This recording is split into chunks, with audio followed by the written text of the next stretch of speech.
This is Big Man Tyrone, and you're about to watch the MtG Cabal cast with your hosts, Woad, Thirsty, and Reptar. Sub to us on all your podcast networks at MtG Cabal Cast and YouTube. Alrighty guys, welcome to the newest episode of the Cabal cast. This one, kind of touching on some stuff we've been touching on recently with the return of paper events, Modern Horizons 2, what that's doing to formats and everything else. So we basically have two halves to this episode. There's the half of modern events don't fire or don't happen, which don't fire seems more likely because the format is hot, it's bad.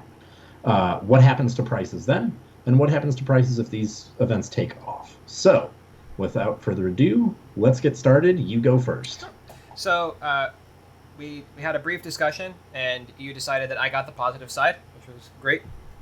And for me, thinking about this, it really comes down to two different halves to the same whole, and that is, as a player and a vendor, I think, or maybe player is wrong, but as a player, backpacker, and a vendor, I'm kind of going to expect the same things. And I kind of tiered modern cards on the whole. And I'm not talking about things that are modern playable that don't see a lot of play, like Worship in the sideboards. I'm talking about cross-format staples, modern-only staples, and Fringe Playables when I think about this, because I'm not going to be the kind of player or backpacker that wants to stock up on the random sideboard cards for just-in-case seeds. So my expectation is the first thing that goes are cross-format staples. So these are fetch lands, pillars of the formats like the Forces, Negation, and Vigor, control options like Chalice of the Void, Engineered Explosives, Thoughtseizes, etc. So these cards are propped up a bit by other formats, Legacy, Vintage, EDH. They see a ton of play in Modern and represent the majority of the themes within the given format. And EDH play definitely props up cards like fetches, but they're not required in EDH, unlike Modern. So that's why I think they fall into cross-format staples, and they rocket once Modern comes back. And as a vendor, I want to go hard on these once I know Modern's coming back at a large scale, be it Magic Fests or Star City or this mystery GP, quote-unquote GP that's popping up in New Jersey, I think in the fall, or in the next two TCG cons after Texas, right? Once I know Magic's going to be supported at these larger events, not just the F&M level, I'm going to tune my buy list numbers, and I'm going to start targeting at events these cross-format staples. And I think that's going to allow people to maneuver within the format a lot better, and you're going to see a lot of the rest of the format pick up from there, but it all starts with those cross-format staples. I think the cross-format staples are the important thing, and that's one of the things that I wanted to touch on in my half is, if events don't happen, then it doesn't necessarily mean that if they don't fire or they aren't popular because the format is trash, it doesn't necessarily mean that these cards tank, because there are those cross-format staples. Like fetches they're not going to lose value. They're fetches. Yep. They're not going anywhere. Your chalices, the stuff that you touched on there, those are all very much financially viable, even if Modern tapers out or it goes all online or what have you. Because I think what's more likely is you'll see something like, all right, well, we're going to drop Modern and go towards Pioneer or Historic. Mm-hmm. And that's more likely than Modern just not existing suddenly. That's where the paper meta goes. Yep. But I think on some of the other cards, your Tron pieces, stuff like that, obviously they tank. Yes. It's not like we're in the world where wastes don't exist and Tron pieces need to fill out colorless decks.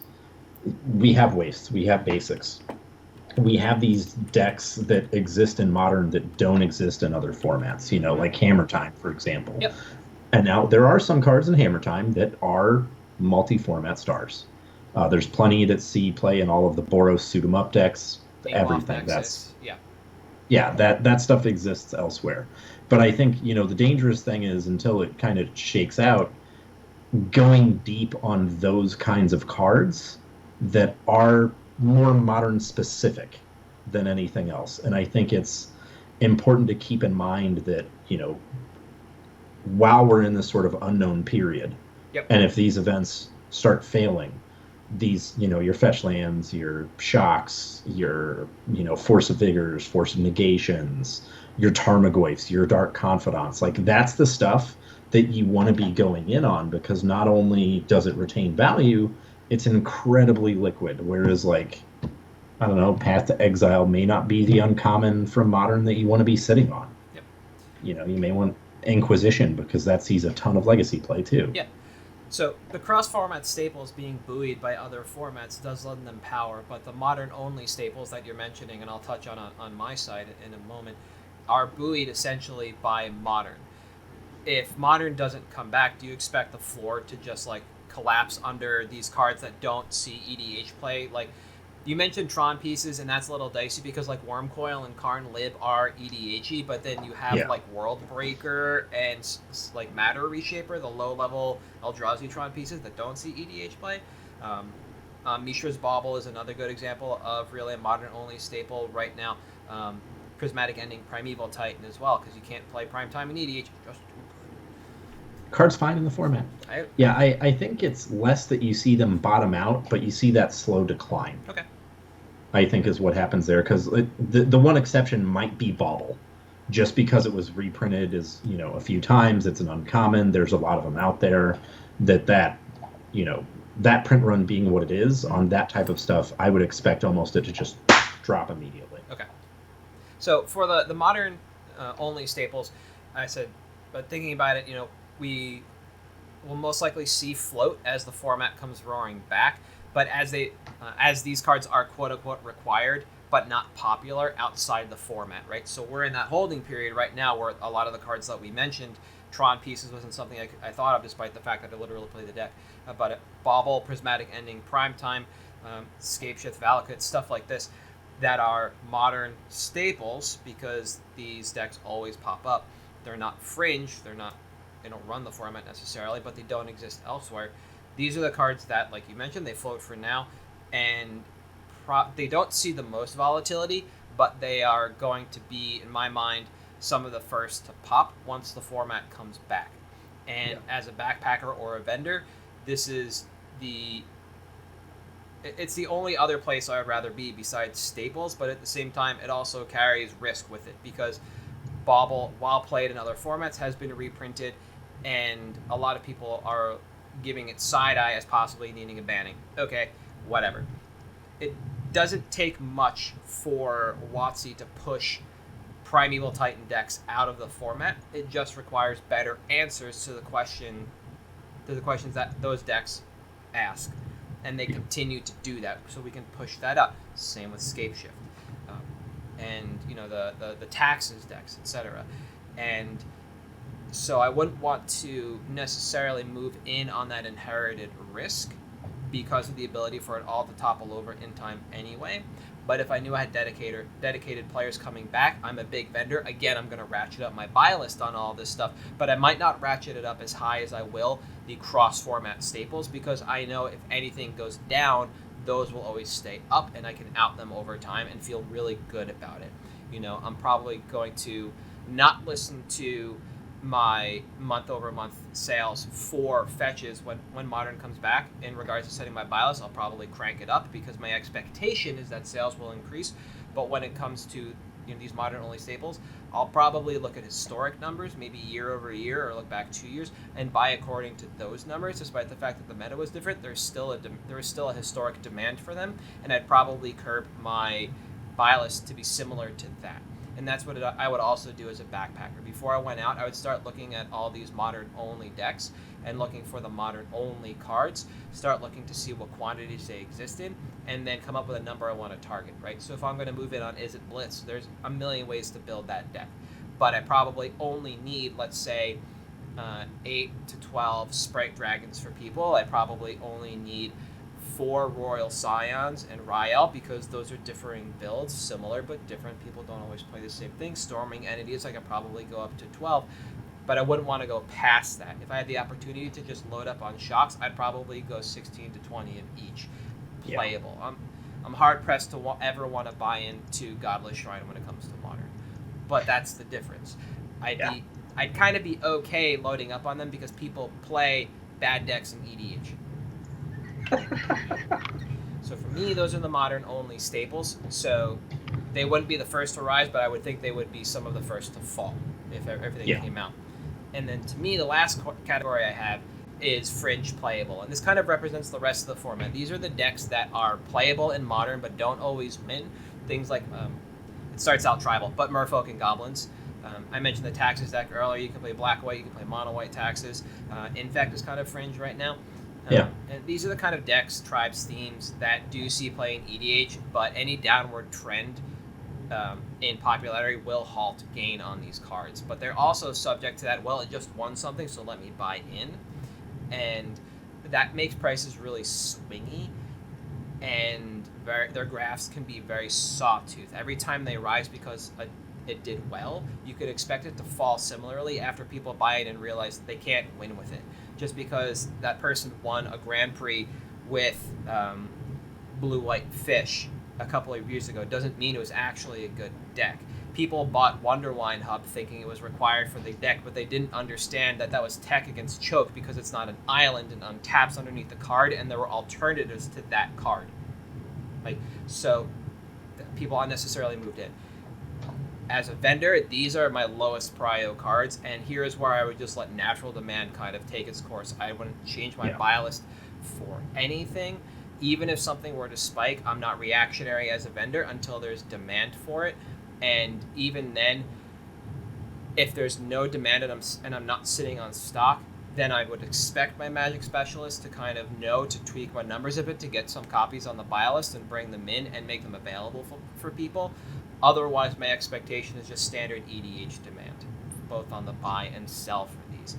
I had a hard time kind of thinking what the naysayers' point on these would be, because I imagine it's very similar. If the bottom falls out of Modern, the bottom... These cards are not the thing you ever really like. I personally am of the opinion that you want as complete an inventory as possible. Yep. These are the kind of cards that you just pick up in bulk and you pick through, and that's how you stock your inventory on it. That's not the kind of thing that you want to, actively go through and seek out, especially at a booth, and put on your buy list. Because, what's that do for you at a booth? Yep. Nothing. Then you have to haul it back if it's bulk. It's just not worth it. And I think that, like you said, it's the kind of thing where if the bottom falls out of Modern for some reason, these cards are bulk. They're barely above bulk now. They're not going to be less bulk at that point. They'll just be pure bulk. Yeah. And I think that that's, one of the important things when you talk about waiting for demand to hit on these cards, is that especially when, the game is in flux the way it is, this is the point where, that phrase we hark on all the time, chase your margins, becomes more important. Because especially, avoid wanting to do anything but chase your margins and avoid the sunk cost fallacy. Because naysayers side, look, if this format starts to taper off and cards start to, tank, get rid of them. Turn them into money, even if it's less than you paid. It's just like if you were sitting on a Judge Foil Elishnorn and you had 5 of them, and then the secret layer drops and you're like, well, guess I'm just going to get rid of these now. It's better to allocate that into something that will generate money sooner. Yeah. So if Modern starts to taper off and you do have your Godless Shrines that you're sitting on 16 to 20, I would sell those and reposition into fetches or something that has some sort of perpetuity to it, where I can always flip this into more money, because that will make me money faster than waiting for Godless Shrines to be worth money again. Yeah, absolutely. I think that's a good way to look at it. And I think that's really, as a backpacker, the way I would look at it as well. I would never go chasing any of these cards. Do I care right now that the JSS and Judge Promo and some other versions of Lord of Atlantis are popping right now? No, because they've been bulk forever, and I'm not going to chase them down for the 2 people on this planet that want to play fish and don't already own those cards. Similarly, What has Goblin Pile Driver done for me lately? Nothing. Oh, it was so good. I harp on it. It's still a good Goblin in Legacy, but that's the same thing. It was reprinted in Origins and helped tank the price. Everybody restocked. There's no reason to chase that card if Goblins comes back and you have stock. Just let demand carry through, unless you can find them at or in bulk. It's not something I would ever focus on. No. In any way, shape, or form. So it's hard to, if Modern comes back, say like, yeah, I want to dedicate inventory space to this in my back catalog for when I go out, because I'm going to put them in my binder and trade them away. Like, no, I'll go pull out the ones I cracked when I was winning Origins packs left, right, and center, and show you that nobody wanted them then and nobody wanted them now. Yeah, and I think that's going to be, the key thing is paying attention to that and not getting ahead of yourself, not thinking you're the smartest man in the room. That's how you get into trouble. Yeah. Absolutely. And this is a good conversation to have, right? Because we were just looking at the schedule of events for Galveston coming at TCGCon Galveston, and every Magic there is being run by Toa, which is awesome. My expectation is that we might get a little bit of standard here and there, because Construct is easy to handle from a TO perspective. You don't need to dedicate a lot of overhead to it, and the companion app on both sides as a judge and a player, fairly useful as long as you can get Wi-Fi in the room, but that's a problem with WotC, not anybody else. And then Commander pods as well. You just do Star City style, where you all just play and here's packs or whatever, distribute them amongst yourselves. Yeah, everybody gets a ticket, and you decide at the table how you want to handle the tickets, which basically just means winner take all. Put them on the board. Yeah. And it's the kind of thing where right now that's the expectation. We have CTAC and we have Ohio coming up. We start seeing these dedicated events, and then I would get excited about Modern, and then I would begin actually breaking down my needs as a vendor and as a backpacker. And this conversation is extremely important, because if you start doing it too early and you start moving in, you might get hoisted by rising prices because of Moto results right now. And if we don't see Modern pop up at these events, then buying in on the rise is not going to have been the best option, because things will fall in time, as there are only 2 more events scheduled between now and the end of the year. No more questions. TCGCon only has Ohio and CTAC left for the year. Yep. And we have, obviously there's some that may pop up, but as of right now, that's pretty much what we're looking at. And the issue is, it's probably all we're going to get, because you're not going to book these convention centers this close to the time. No. Yeah. We mentioned a couple times the Mystery GP coming up in New Jersey. Whether or not it fires, TBD.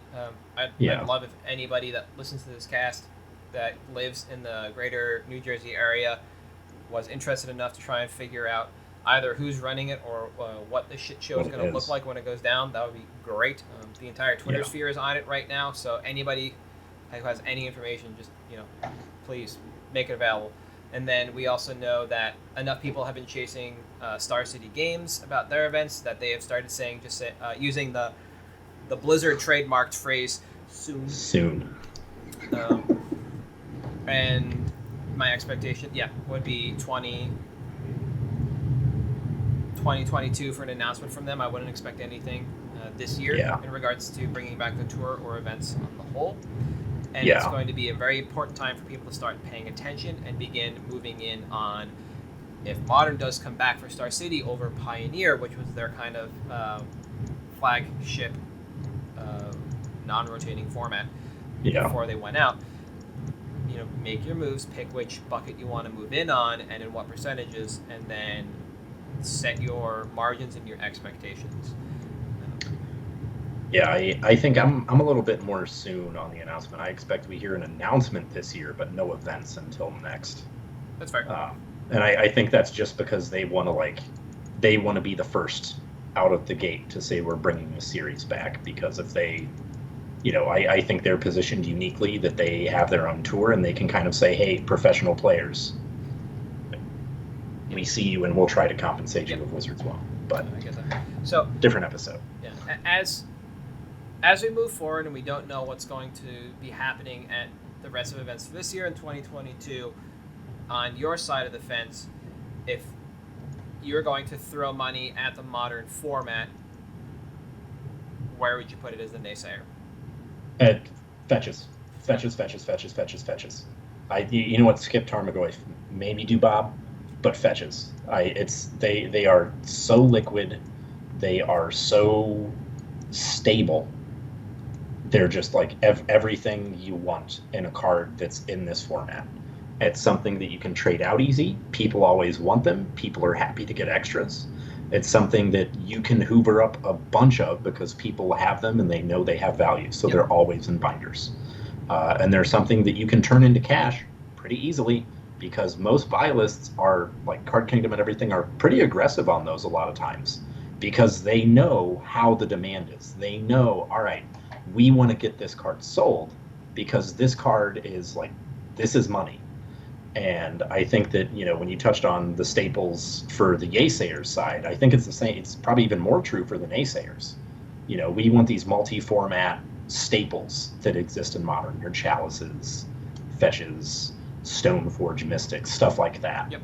And I think that that's, you know, again, kind of the overarching theme of the past few months of episodes is you want this like multifaceted stock. Yep. You don't necessarily want just one format. And if you want one thing and you want to go like all foils, you still want multiple formats. You know? That makes sense. On my side of the fence, I would actually like to treat this as an aggressive investment, and I would split between multi-format staples and modern staples, erring more towards modern staples because I believe your ROI on that could be a lot greater than just fetches. Fetches already have their prices, their premiums, etc. We're still in the zone for the Zendikar fetches of figuring out what version of the Modern Horizons 2 versions are best. It's not quite clear. It seems like prices are absurdly low across the board, but which one recovers the best or the fastest, whichever you would like, right now is kind of up in the air. So while I do agree with that, I would look at fetches. I would look at shocks and some of the other multi-format staples, like I mentioned earlier, EE and Thoughtseize maybe, and then I like those too. Yeah. SFM, Stoneforge, because obviously, but the other thing is that soaks up a lot of capital, right? So that's why I'm looking at modern staples as well, because I want to try and make a decent percentage on this, and I think that stock has the highest opportunity to rise on the whole. So that's where I would look at Primeval Titan. I would look at some of the ubiquitous Tron pieces that haven't been reprinted in a while.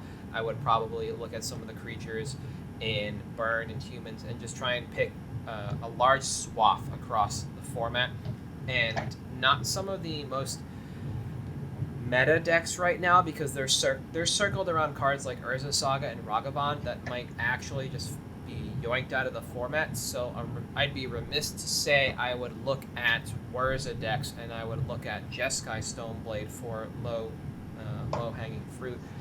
Yeah. I would probably go a step underneath that, underneath S tier, and look at A and see what strategy exists without Urza Saga and Ragavan, what can survive, and start picking from that. So that's probably going to be things like the fast lands from Kaladesh. I know Spire Bluff Canal is already like $20-some.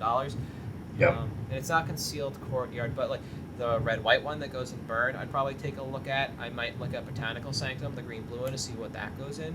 And then, just spend a couple days and a bunch of hours looking across the format and seeing where I think there's a lot of room to grow and maneuver once Modern comes back. And that's where I would put the majority of my money. I think that's going to be a quick turnaround, and I think that has the greatest opportunity to rise in the short term. Other than that, I think the cross-format staples is the safest investment overall if you're going to look at it that way, because your ROI is proven on that stuff. It's even standard reprint proof.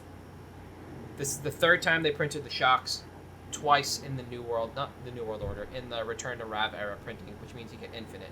The only thing that's going to affect the Zendikar fetches is going to be a standard era printing.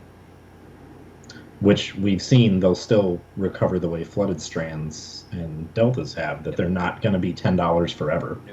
So exactly. It just makes your holding a little weak for the short term after printing, but they recover nicely in the long term. And so that's where I would look. I think, like I said earlier, Fringe and Playables is what you want to be digging out of your own bulk. You don't want to go looking for it anywhere else. And I think it's kind of important, when I talk about trying to avoid cards like that as a naysayer, unless it's something you want to spec on if the bottom falls out. Should have been a caveat I said there. That's right. Because, for example, Concealed Courtyard. If Modern falls out and all of a sudden no one's on the black-white taxes list and Concealed Courtyard is a $3 land, man, it's a fast land for $3. Yeah. if you're going to spec on it, Sure. you know. Yeah. But it's not something that you necessarily want to chase at a buy list number to have active stock of to cycle through, because that's not what that card is at that point. No, I agree. Ready for picks? Let's do it. I went first last week. It's you. Yep, it's mine. So I'm picking a card I've been watching for a while, and a card that has a soft spot in my heart, despite the fact that I never played it in Standard, and it is Faraxian Metamorph. Classic. Hold on. Better. So Metamorph is an interesting card overall, not just because of what it does and the fact that it takes Faraxian mana to cast, but it's a utility creature that spans the gap from combo to ramp in EDH, so it basically just sits in this brilliant spot in the format. It's not quite Clone Legion, but it only costs 3, which makes it incredibly useful. So let me bring up Rek. Rek is really funny for this. So it's currently obfuscated by Sakashima of 1,000 Faces, and you know what it pairs with, and in the lists that it's in, Metamorph represents an interesting intersection of casual and competitive EDH, whereby it serves the same purpose in both versions of the format, a redundant utility piece, right? Because it allows you to copy an artifact or a creature. So in some decks, it will clone something innocuous as a ramp permanent, and in another list, it'll be part of a combo engine. And so that's why it kind of spans the gamut. And I'll bring up, which I did before, because I missed this note. There's a combo page dedicated to it on EDH Rec, and you can kind of see where this falls, right? You got Bitter Ordeal and Shroom, which is, you'll see Shroom a couple of times in this. Dramatic Reversal, Aesochron Scepter, Alter the Brood, Felidar Guardian, where you just flicker it a bunch. You know, another Shroom and Zulaport Cutthroat, right? Blood Artist. And so it just kind of represents, like I said, this combo piece in the format, or this ramp piece. So this serves a wide base and offers great utility, and clone effects like this are only limited by the desire of the deck builder, and in time, as we receive more / better commanders and utility creatures to clone that play into the instant wins, the more I would expect to see this rise in time. Just because it is so easy and so efficient to play. The timeline on this is a little interesting because it took so long to rise. We kind of missed the initial the dip that I was hoping to see, so I'll bring back up. We'll zoom in a little more. Right, so we're buying on the other side of the Uma dip, which is not the best option, but tracking the price of this card for the better part of half a year, I was uncertain if it would ever actually recover, so we're catching it now. With interest in Commander Legends putting pressure on this card, Sakashima and some of the other generals that came with it, we had to wait for demand to pull enough quantity from the market and vendors to put pressure on both to restock. So now that we're in another plateau after this initial bump, and buy list is still rising to meet demand, my expectation is that we'll be able to get out to buy list profit in the next 6 months. But there are additional factors in play. So Metamorph has been playable at a number of highly performant modern decks, and if support at the LGS and larger scale event levels starts again, and Metamorph heads back into stable territory, we could see this rocket up at any point. So prior to the Birthing Pod ban, this was part of the Kiki Jiki combo chain. You play this as a redundant Birthing Pod, or a redundant piece of the combo, because it could copy either. And with the way Modern Horizons 2 hit, and like the artifact sub-themes that have kind of come out of it, there's the opportunity that this could be another copy of the Ozolith, which is just ridiculous, something like that. And if that does happen, I would set on this card for about 18 months, giving buy list time to adjust as supply dries up, as well as a large amount of exposure to any type of modern pushes, and then that'll allow us to get out to either buy list or trade binder in trade, which falls in line with what we were talking about this episode, right? This is, right now, a Fringe modern card. I wouldn't put a lot of stock in this if I was looking at this from a modern perspective, but as an EDH card, I absolutely love something like this, and the fact that it could get a modern bump in time is very appealing because of the opportunity this card has and what it does. It costs 3. Don't fool yourself. And you can clone any creature or artifact you have on board. So it just provides the same utility in Construct as it does in Commander, and opens up some nutty things. For reference, right now, CK is buying 53 at $3.20. Back in January, when I put this on my list, they were buying 25 at $2.75. So while the buy list delta by percentage is pretty small, the quantity is almost doubled. TCG Player, similarly, the delta, but in reverse, the delta in quantity available, not not that great. There was 180, now there's 175, but it had a market price of 271 back in January. Now it's $5.33, so that doubled. So obviously there's factors at play here. There's demand here. Supply is on TCG players seemingly never ending, but I think this is another one of those, oh, it's rising, it's on stock, so let me just put my copies out there, and eventually as those go, that's when we'll truly see demand take over, and then the buy lists pop up. That's why I think we're looking at, what did I say, like 6 months here at a minimum? Yeah. Because I think that's how long it's going to take for, like I said, that demand to really pull enough quantity from marketplaces to drive pricing. I think it's really solid. It's one of my favorite clones because of the versatility. I've always thought it was one of the best cards to have in your trade binder because being in that $5 to $10 range, it's really good at evening stuff out. It's really good to put in your case because someone has an extra $5 to $10 in credit and they just spend it on a Metamorph. I think that this, should be a $10 to $15 clone because of the versatility, because you touched on it. See, he's playing combo decks.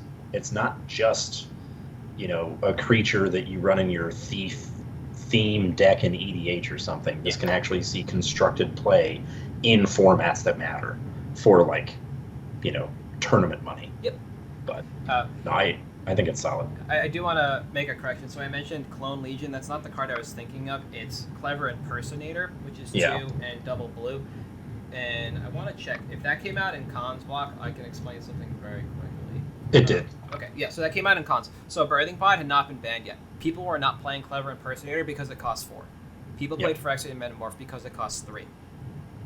Right. That's why it got played in Vintage and still sees play. It costs 3 at the end of the day for a clone. It's the cheapest clone, I believe, after Spark Double. But Spark Double is not artifacts, which is really what you're doing with these cards when you're playing in a constructed format. You're copying an artifact. Yeah, creature or planeswalker for Spark Double, which also costs 4. Yep. Faraxian Metamorph, cheapest clone. Yeah, and probably top 2. Probably just the best one. You can Besides Doppelganger, Vesuvin's pretty good. I was actually going to say, you could argue Doppelganger is the best because it changes every turn, or it can change every turn. And then there's Progenitor Mimic, which just keeps shitting out copies of stuff. Yeah, that's true. I love that card. I love Progenitor so much. I'm just checking. What's the CMC in Doppelganger? Doppelganger costs 5. Oh, gross. Still a good card. Yeah, it's absolutely great. 2 more. All right, my pick. And this is somewhat out of character for me. We're going with an EDH card. Although somewhat in character with me, it is indicative of a larger market trend that we're seeing. So, my pick is Tiny Bones Trinket Thief. All right, Jumpstart Rares are tumbling. That's just facts. Our Jumpstart Rares that were worth a bunch of money, suddenly a lot of them are starting to be worth less money. Prime example, Tiny Bones. So our all-time high was March 21st this year of $90. Yesterday was the all-time low. And our low as of yesterday / today was $18. This is a card that in March was $50 to $60. It also runs on a theme of discard, which if you take a look at EDH Rec, we got Gwendolyn, we got Tegrid, we got Kroxa, we got Rankle. This is the type of effect that Wizards prints one way or another. Lately, it seems like on a legendary card, almost every block, set, whatever.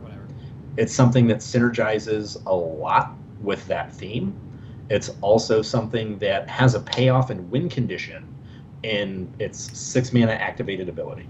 Now, is this a card that necessarily is going to see as much CEDH play as people thought it was? I honestly don't think so. I don't think it's that good in the format, but I think it's cute and it's very gimmicky, which are things that casual EDH players love. So as long as that is the case, I think that what we're going to see is this card's probably going to bottom out around $10. And that's probably due to, the print run of Jumpstart not being great. We're not getting more of them, and that's fine. That's just not going to be something we ever get. That said, this is one of those cards that feels a card away from being busted. It kills the game on its own. It generates card advantage. It costs 2 mana. It does all of the good things that you want from an efficient threat and an efficient commander. Additionally, the interesting thing that we're seeing is, so when I first looked at this card last week, first looked about 6 months ago, and I've been tracking inventory since. We've seen an increase in supply on TCG Player, which corresponds to a drop in price. That's natural. That's how it's supposed to work. The thing is, what you're seeing is the decrease is not like a couple of cents a copy. We're going a quarter, we're going $1 until you get to the bottom price now, where there's a few that are less than $17.50, and then all of a sudden it shoots up to $20. So there's not a whole lot of barrier between this card being, 10 or 30 at this point. Yeah. So this is the type of thing that right now I'm not going to buy it off the open market. I'm going to try to trade for it aggressively. I'm going to try to swing for, $12, $13 if I can, if I need to pony up cash for it. I'd like to be closer to 10. As far as the turnaround goes on something like this, I think what we'll see, because this is a rogue, which is relevant for D&D, I think we'll see, if not within the next 2 to 3 months, by the end of the year when we get Twilight 2 Electric Boogaloo, there's going to be something in that set that has to do with discard, because that's a running theme in all of the Twilight sets, is that graveyard matters, discard matters, reanimate matters, card advantage matters. So I'd expect something synergistic sometime within the next 6 to 8 months. At that point, I think this card is going to explode. If not then, I don't see how they necessarily reprint this card, and I don't think, based on the effect, it's ever worth less than $10. This seems like the kind of thing that just kind of gets forgotten about at $10, and then one day you wake up and it's like 20 to 25. That said, this one is a little bit riskier. It's not on any buy list right now. It's not on Star City. It's not on Card Kingdom. It's not on Abu. It's not on any of that. So I am comfortable picking this card. I think long-term this card is great because the Jumpstart cards don't seem to be something we're going to get revisited anytime soon, unless, of course, it's in a secret lair. But I think sometime within the next 6 to 8 months, you can profitably not necessarily buy list this card, but certainly trade it out at a positive value if you can get it for about 10 to 13 in trade value. It's weird. The Punisher cards that they've released since Jumpstart, to me, it's never felt like they were one card away. It always felt like they were a social contract away from taking off in EDH, because you have to want to be the Mana Barbs general player. You have to want to be the discard player general. And this is one of those decks like Sliver Combo where you sit down with your table, everybody knows what's up when you turn your general face up, and you get one game with that general in that night. But it is definitely something you could run at a larger event if you went to a command zone, etc., because you just have unsuspecting victims all day long, right? I'm always remiss to get behind buyouts or buy-ins when it comes to Punisher cards like this that just promote a punishing gameplay style, despite the fact that I own a Zozu deck. But at least in Zozu, I can play like 8 Howling Mines or something like that. I just speed up the game. I just make it painful for you to play land. Different story. You still get to play Magic. This one you don't. Yeah, the Mana Barbs general, similarly, you still get to play Magic. This card, you don't. I think the overall message here of keeping an eye on the Jumpstart generals and the Jumpstart cards in general, to me, is what rings truest and what rings through the strongest. Because I was taking a look while you were talking, and like you said, everything is down. The most expensive card in the set is still Allosaurus Rider, followed by Crater of Behemoth. And then at number 5, it's Tiny Bones, and after that, it's Brewback, then Oracle of Modiah, right? So Tiny Bones and Brewback fell out of the top 5, and I didn't think that would happen. And I believe when we talked about something related to the mill deck, I mentioned once Brewback hit a specific number, that's when I would buy in, and we've either dropped below that because it was close to 30, or we're getting there because I said it was 20. And I think the messaging here around Tiny Bones and this general, what it does, how it impacts the game is important, but also important is to keep an eye on these Jumpstart only cards, because like you said, we don't know if we know we're probably not going to get any more Jumpstart unless WotC just finds some way to squeeze more blood from the stone that is the printers, or we get them in some other supplemental product.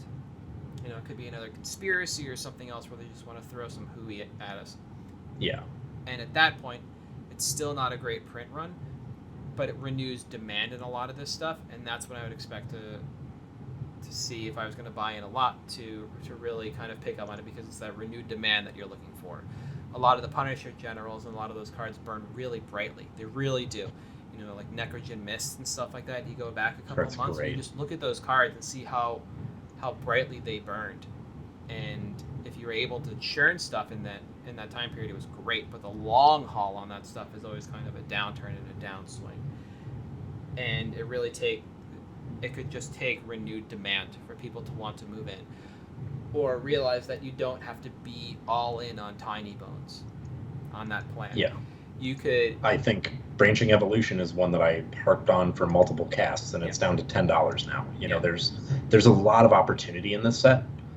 You know, even at the common and uncommon level, where you have cards like Exhume and like Blardist sitting there at, you know, $3-4 that could very easily be worth more than that. Yeah. And I think that's, you know, another opportunity you have there. And this is, you know, the past few episodes have all been me picking market trends. Yep. You know, I mean, Herald's Horn is $6. The card was $20. You know, it's wild to see what has happened to this set. And I think it is one of those side effects you're seeing because we get so many releases now that your hotspot for a new set is significantly shorter than it used to be. Yeah. The last thing I'll say about Tiny Bones and the Punisher generals that came out is I think people were too narrow-minded when it came to them as well. The Tiny Bones Ultimate, if you want to look at it that way, does require each opponent to be, or anybody to be, no cards, empty-handed. They have to be hellbent before they take 10. Yeah. You don't have to nibble all game. You could just combo out. There are ways to do that, and that's, you know, like Teferi's Puzzle Box or whatever, right? Yeah. You can just combo out, and I think Tiny Bones is the kind of general that people expected you to just nibble away at them. And CDH is different because you've got Mind Twist and you can just, you know, blap somebody for their hand. But if we did get content, or we did get renewed demand in this, and the focus shifted from nibbling away at the table and making it so people couldn't play Magic all game long to being more of a combo deck, and just in one turn blap the table, you know, let them play Magic all game long and then just go. Yeah. I think you'd also see renewed demand in the card and a bump there for Tiny Bones. So that's just the last couple things I wanted to say about that card. Otherwise, for me, these picks are always going to be kind of middling. It's not bad. It's just not something I would invest in because I don't like it. But at the same time, as I mentioned, and I'll beat this horse all day long, you got paying attention to the Jumpstart stuff is super important because there's opportunity there across the board. It's not just Tiny Bones, a Bruvac, Allosaurus, Shepherd. It's everything else in Jumpstart that's popular. Yep. And especially the cards that are one-off from that set, your Branching Evolution, stuff like that. But even Linvala is down to like $12 now. Mm-hmm. It's a $20 effect. Yeah. Sure. Why not? $12 is buy list. Pick it up. Yeah, absolutely. So that's it for me this week. You have anything else? Nope. All good. Awesome. Then we'll see everybody next week for MTG Cabal Cast, which can be found on Twitter, Patreon, and Facebook. We are at Halt Iron Reptile if you want to reach me. At Thirsty Sizzler. The podcast is on Apple Podcasts, Google Podcasts, Stitcher, Spotify, and we will see you next week. See you guys.